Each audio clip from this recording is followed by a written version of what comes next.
এটা ছিল আমাদের এই বছরের জামাই ষষ্ঠীর সেলিব্রেশন। আয়োজনে অনেক কিছু থাকলেও জামাই বাবাজি কিন্তু সব কিছু একসাথে খেতে পারেনি। আমাদের জামাই ষষ্ঠীর নিয়ম নেই, তবে খাওয়া দাওয়াটাই রয়েছে।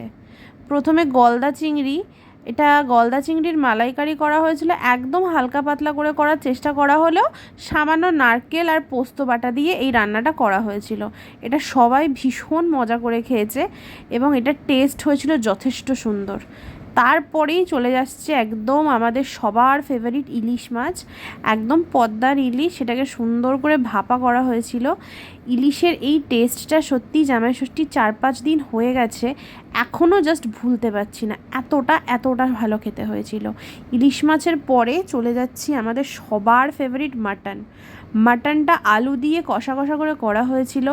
এছাড়াও প্রচুর কিছু ছিল, পার্শে মাছ ভাজার সঙ্গে 6 রকম ভাজা, কাতলা মাছ, আরও অনেক কিছু, জামাই ষষ্ঠীর ফল, মিষ্টি, পায়েস, যেগুলো কোনোটাই কিন্তু একসাথে খাওয়া পসিবল হয়ে ওঠেনি। মাটনের পরে ডাইরেক্টলি সব কিছু ছেড়ে চলে যাওয়া হলো চাটনিতে। পাঁপড় ভাজা অলরেডি খাওয়া হয়ে গেছিলো। এটা হচ্ছে একদম গরমের আমের চাটনি। ভিডিওটা কেমন লেগেছে সবাই জানিও কিন্তু।